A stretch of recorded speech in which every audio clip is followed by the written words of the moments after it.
말씀 위해서 기도하겠습니다. 하나님께서 사도 바울에게 또 사도 바울을 통하여서 빌립보 교회에게 주신 말씀을 우리가 함께 들었습니다. 그리고 이 시간 우리에게 주시는 하나님의 은혜와 생명의 말씀임을 믿습니다. 성령 하나님께서 우리를 도우시사 우리로 이 말씀을 깨닫게 하시고 우리의 삶 속에서, 우리의 공동체 속에서 이 말씀이 우리를 이끌어 가시는 살아있는 하나님의 그 능력이 되게 하여 주옵소서. 주 예수 그리스도의 이름으로 기도하옵나이다. 아멘.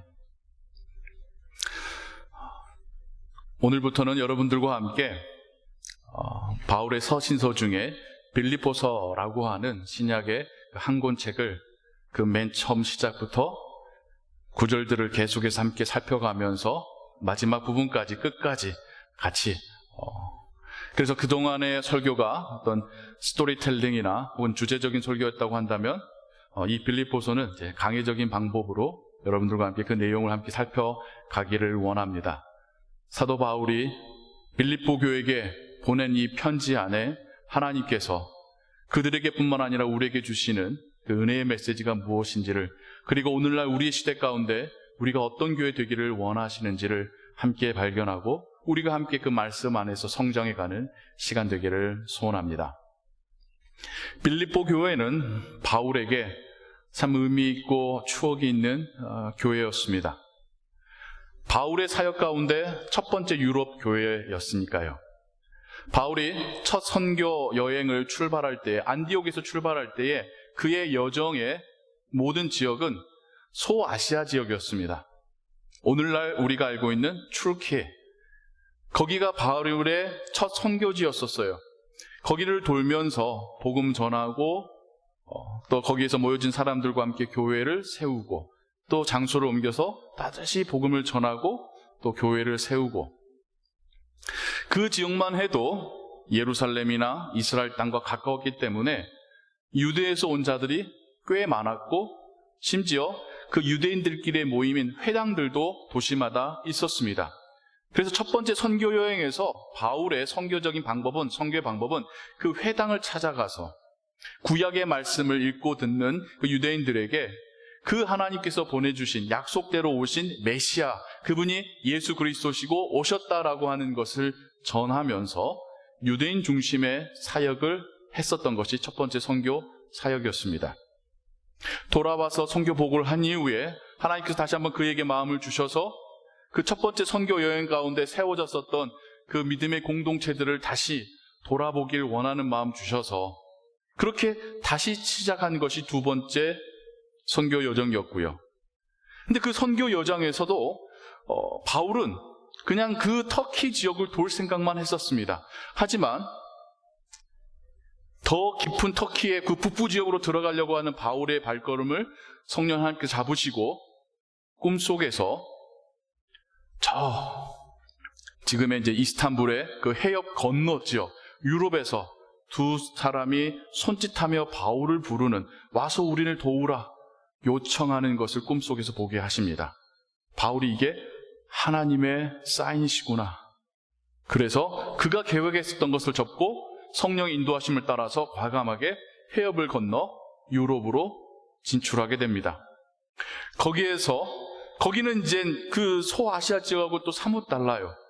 훨씬 더 그리스와 로마 중심의 사회였고 유대인들이 많지도 않았고 회당도 없었습니다.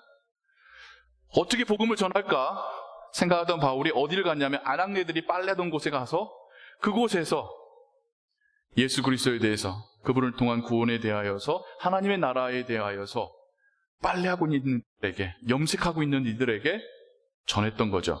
그들이 듣든 안 듣든. 근데 그 중에 옷감 장사를 하던, 이게 무슨 말이냐고 하면 오늘날 우리식으로 하자면 패션 의류 공장이나 컴퍼니의 사장쯤 되는, 물론 대규모 비즈니스는 아니지만 꽤 건실한 스몰 비즈니스의 오너였었던 여사장님이었던 루디아가 바울의 메시지를 듣고 그녀의 마음이 움직입니다. 유대인이 아니었어요.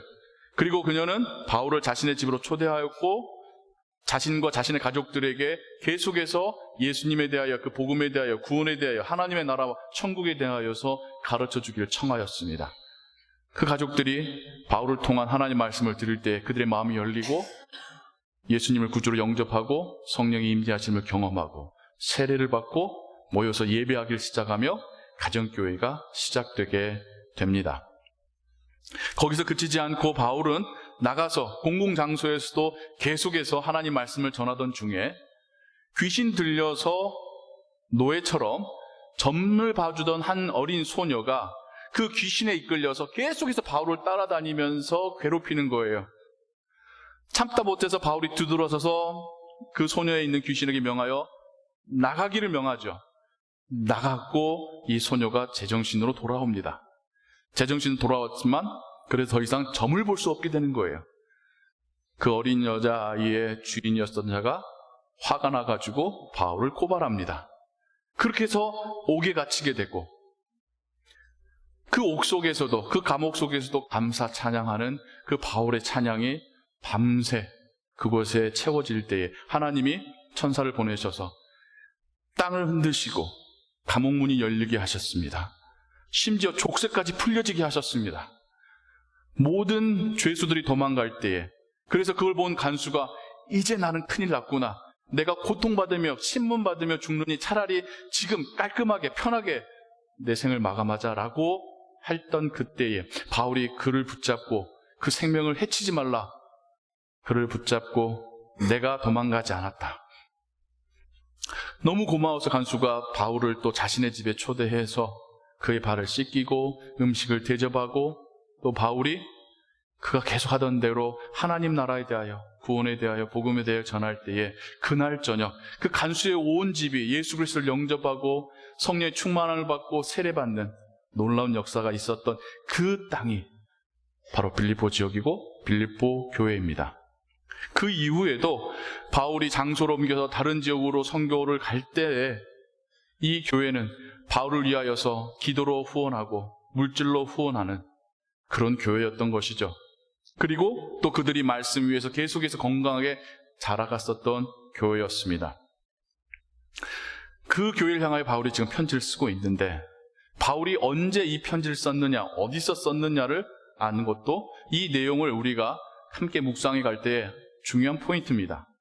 지금 바울은 3차 선교여행도 다 마친 이후에 로마로 죄수로 끌려가서 로마의 옥에 갇혔던지 아니면 가택 감금이 당한 채 있었던 때였습니다. 그리고 그곳에서 언제 풀려나게 될지 아니면 처형당해 될지 알지 못한 채 시간을 보내던 그때였습니다. 우리 입장 같았으면 불확실한 미래, 그리고 나에게 다가오는 이 위협들, 이것으로 인해서 마음이 쪼그라들고 염세적이 되고 비관적이 될 터인데, 오히려 그곳에서 바울은 하나님께 주신 그 마음과 평안함을 가지고 그가 방문했었던 교회들과 또 그가 양육시켰던 후임 사역자들을 향하여서 편지를 쓰게 됩니다. 그래서 바울의 서신서의 많은 부분들이 이때에 쓰여지는데, 바울이 선교 사역을 하면서 썼던 편지들과 이렇게 감옥이나 가택 연금된 채로 썼던 편지들이 사뭇 그 톤과 그 내용에 있어서 다릅니다. 훨씬 더 성숙되어지고 깊어지고 영적인 내용을 담아서 편지를 쓰게 됩니다. 근데 편지라는 게요, 우리도 그렇지만 아무 이유 없이 편지나 전화를 하진 않죠. 할 말이 있으니까 편지를 쓰죠. 그리고 우리는 이메일이든 카톡이든 텍스든 전화든 쉽게 할 수 있지만 그 당시에는 얼마나 어려웠는데요. 이런 양피지를 구하는 거, 거기에다가 쓸 펜과 잉크를 구하는 것도 어려웠을 뿐더러 더 중요한 것은 인편을 구해야 됩니다. 이걸 가지고 도적대가 어디서 나타날지도 모르는 그 여행길을 건너 물 건너 산 건너 광야 건너서 이것을 전달할 그 사람까지 찾아야 됩니다. 그래서 편지라는 게 얼마나 어려운 수단이었는데요. 그럼에도 불구하고 편지를 쓴 정도라고 하면 뭔가 이유가 있었겠죠. 그래서 바울의 서신서들을 보면 후반에 가면 왜 바울이 굳이 편지를 썼는지, 그 교회를 향하여서 특별히 하고 싶었던 말이 무엇이었는지를 발견할 수 있는 그런 문구들이 등장하게 됩니다. 빌립보서도 마찬가지고요. 하지만 바울이 편지를 쓸 때에 무턱대고 예의 없게 다짜고짜 하고 싶은 말부터 했던 게 아닙니다. 깊은 묵상과 기도 가운데 펜을 들고 하나님 주신 영감을 가지고 편지를 쓸 때에 그의 편지들을 보면 일종의 패턴들이 나옵니다. 방법들이 나와요. 그의 첫 시작은 하나님 아버지께 영광을 돌리고 그 교회와 그 대상으로 향하여서 감사와 축복의 언어를 보내면서 편지를 시작하게 됩니다. 얼마나 젠틀한 모습입니까? 그냥 너 이거 잘못했는데 내가 이렇게 가르쳤어가 아니라 그들이 교회가 됐던 심지어 후임 목회자가 됐던 하나님의 자녀요, 나보다 더 하나님께서 귀히 사용하시는 교회로 혹은 동역자로 여기면서 존중의 마음을 가지고 그를 시작하고 있습니다. 우리도 배워야 될 부분이기도 해요. 우리도 다른 사람에 대한 더 많은 리스펙트를 가지고 대화를 시작해야 합니다. 가까우면 가까울수록 더 예의를 차려야 합니다. 부부간에 왜 싸웁니까? 예의를 차리지 않기 때문에 싸우는 거죠. 사람과 사람은요, 다 달라요. 저도 여러분도 서로 다 달라요. 그리고 우리 마음속에는 뾰족한 돌들이 있습니다. 그게 나의 어떤 고집과 성격과 한 가닥에 썼던 어떤 거트가 됐던, 아니면 내가 받아서 상처 때문에 조금만 날 건들면 내가 그냥 물 수 있는 그 상처가 됐던, 우리 마음속은 다 모나 있고 상처나 있습니다. 그런데 그런 사람들이 가족이 되고 교회가 되기 위해서는, 여러분 돌담벽을 상상해 보세요. 각양각색의 돌들이 있는데 그 돌들이 어떻게 하나의 벽을 이룹니까? 그 중간을 채우고 있는 악교들이 있기 때문에 어떤 모습으로든 변해서 그 각져 있는 바위를 감쌀 수 있는 그것들이 있기 때문에 돌들과 돌들이 모여서 벽을 이루고 건물이 세워져 가는 것이죠. 우리도 마찬가지입니다. 서로가 서로에게 예의를 다하고 존중할 때에 각자 우리 안에 모난 돌들이 있어도 우리가 가족이란 이름으로, 교회란 이름으로 하나가 되어갈 수 있는 겁니다.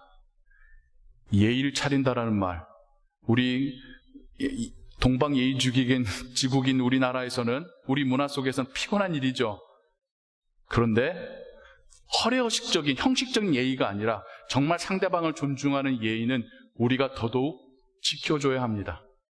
제가 여러분들에게, 여러분도 저에게, 또 여러분들끼리 서로 우리가 이런 예의를 지킬 때에 그리스도 안에서 더욱더 하나가 되어갈 수 있는, 서로 다른 모습에도 불구하고 하나가 되어갈 수 있을 줄로 믿습니다. 아멘. 계속해서 바울의 편지를 보면 바울이 이 빌립보 교회를 향하여서 감사한 마음을 한껏 드러내고 있습니다. 첫 부분에도 있고 뒤에 나오는 부분에도 보면 바울의 사역에 대하여서 그들이 물심양면으로, 금전적으로 뿐만 아니라 선교 후원뿐만 아니라 기도하고, 심지어 지금 옥에 갇혀 있는 바울을 위해서 빌립보 교회에서 후원금을 모아서 에바브로디도라는 사람 편에 보내서 바울에게 보낸 거예요. 옥바라지 하라고. 근데 오다가 이 사람이 또 병이 났네요. 그래서 어렵게 로마에 도착을 했어요. 그 모습 보니까 바울이 막 미어지는 거예요. 이 사람을 위해서 모았었던 그 교회의 후원금과 또 이 사람이 이걸 가지고 아픔에도 불구하고 그 먼 길을 찾아와서 자기의 옥바라지라는 그 모습을 보면서 하나님께서 바울에게 주시는 엄청난 위로를 경험하게 됩니다. 사역자도 하나님께서 교회를 통하여서 위로해 주시기 때문에 계속 사역에 갈 수 있습니다. 사역자들이 번아웃 된다는 이야기 있죠. 단지 목회자만이 아니라 선교사님들 혹은 교회의 직분자들, 열심히 일하신 분들이 어느 순간 번아웃 돼가지고 막 감정이 메마르고 모든 일에 불평이 되어지고 아주 그냥 냉소적이 되면서 이제 그만하고 싶어 라고 하는 때가 올 때가 있습니다. 육체적인 번아웃도 있지만 더 근본적인 거 보면 관계에서 채워짐이 없기 때문이기도 합니다. 열심히 한다고 했는데, 물론 그걸 채워주실 분이 하나님이시지만 하나님은 어떻게 우리에게 채워주시냐면 믿음의 공동체를 통해서 채워주시는 거거든요. 열심히 교회를 청소하고 집에 갔을 때에 꿈속에서 하나님이 잘했다가 아니라 하나님은 다른 교우들의 입술을 통해서 너무 감사해요. 이렇게 깨끗하게 청소해 주셔서 제가 너무 좋은 환경에서 예배 드릴 수 있었어요. 제가 하지 못했지만 시간 내서 교회 관리해 주셔서, 제가 부족해서 힘껏 못했지만 당신이 해주신 연보와 헌금을 통해서 우리가 하나님께서 채워주심을 경험하고 있는 것입니다. 바울만이 아니라, 목사만이 아니라, 선교사만이 아니라 우리 모두가 서로가 서로를 채워주고 있는 것이 믿음의 공동체입니다. 그게 바울을 계속해서 일할 수 있는 힘이 되어주게 했을 뿐만 아니라 오늘날 우리도 서로가 서로에게 계속해서 신앙생활하고 계속해서 하나님의 나라를 섬길 수 있는 힘이 되어주는 것입니다. 바울이 모든 교회에 편지를 쓸 때 항상 이 감사를 잃지 않습니다.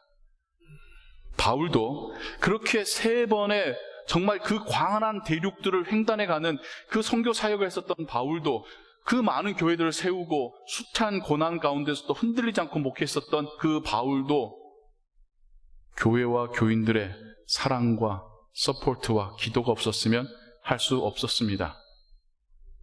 바울이 될 수 있었던 것은 교회 덕분입니다. 오늘날도 마찬가지예요. 교회가, 아름다운 교회, 사랑이 가득한 교회가 될 수 있는 것은 누구 때문일까요? 목회자가 잘해야 될까요? 물론 목회자 잘해야 되지만 직분자들이 잘해야 될까요? 교회가 누군데요? 목사가 교회를 대표할 수 없습니다. 오래된 성도 직분자가 교회를 대표하는 분야 아닙니다. 우리가 교회입니다. 한때 보면 교회를 지칭하는 표현 중에 어떤 목사님 교회, 어떤 연예인이 다니는 교회, 소수의 몇 사람을 특징으로 그 교회를 설명하는 그런 표현법들이 한국에 있었어요. 지금도 있고요. 난다긴다 하는 목사님들도요, 그분이 그 교회 아니었으면 날고 길 수 없었습니다. 아무리 훌륭한 직분자분들도요, 그가 속해서 함께하며 그를 서포트하는 교회가 없었으면요, 그런 직분자가 될 수 없었습니다. 아무리 훌륭한 선교사님도 후원하는 교회, 정말 마음으로 후원하고 선교지를 위해서 찾아가서 방문하고 그들이 지쳤을 때에 힘을 붙어주는 그 교회가 없었으면 그 선교사님도 그렇게 사역할 수 없었습니다. 그 누구도 교회 앞에서 자랑할 거는 없습니다. 교회가 유명하려면 목사나 특정 소수인 때문에 유명한 것이 아니라 그 교회 자체가 행복이 가득하고 사랑이 가득하고 복음에 있어서 흔들림 없는 것으로 유명한 교회가 되는 것이 하나님께서 기뻐하시는 교회일 줄로 믿습니다. 오늘 바울의 편지 속에서도 빌립보 교회를 향하여서 그리스도 안에서 성장해 감에 대하여서 그가 기뻐하며 하나님께 찬양 올려드리고 있습니다. 자신의 교회, 자신만 바라보는 교회, 자신만 서포트하는 교회가 아니라, 바울이 우리의 목회자로서를 자랑하는 교회가 아니라 예수 그리스도의 본을 받아서 성장해 가고 있기 때문에 바울은 기뻐하고 있습니다. 우리 교회가 또한 그러한 교회 되기를 소원합니다. 누구 때문에 유명한 교회가 아니라, 저 교회 가면 사람들이 그렇게 행복해 하더라, 저 교회 가면 믿음 없던 사람들도 믿음이 생겨져 가더라. 우리도 마찬가지예요. 새로 오신 분들 보면서 저 사람은 우리 교회에 어떤 도움을 줄까, 어떤 탤런트가 있을까, 그러게 보는 눈이 아니라 우리 공동체로 들어와서 그가 회복을 경험하고 그리스도 안에서 믿음이 성장해 가기를 바라는 눈으로 그 사람들을 볼 수 있는 우리가 되기를 소원합니다. 우리는 하나님께서 하나님의 나라를 위해서 일하라고 부르신 공동체이기 때문입니다. 우리의 자녀들이 성장해서 새로운 지역으로 나아갔을 때에 그러한 믿음의 공동체 만날 수 있도록 기도해야 합니다. 또 여러분들이 타주로 전근을 가시거나 이사를 하시거나 귀국하실 때에 또한 여러분들도 그런 교회 만날 수 있도록 기도하시기 바랍니다. 우리의 인생 여정 중에 신앙의 공동체, 정말 신실하고 사랑의 공동체를 만난다는 것은 우리 인생의 질을 결정하는 중요한 일입니다. 교회가 천국을 대표할 수는 없지만 천국을 맛볼 수 있는 통로가 또한 교회입니다. 교회 안 간다고 신자가 아니라고 말할 수는 없습니다. 하지만 교회 가지 않고 혹은 교회 공동체를 통하지 않고 하나님을 예배하고 기도하고 그 말씀을 듣고 깨달아가고 하나님 나라에서 위에서 일해가기는 너무나도 어렵습니다. 혼자 할 수 있는 게 뭐가 있을까요?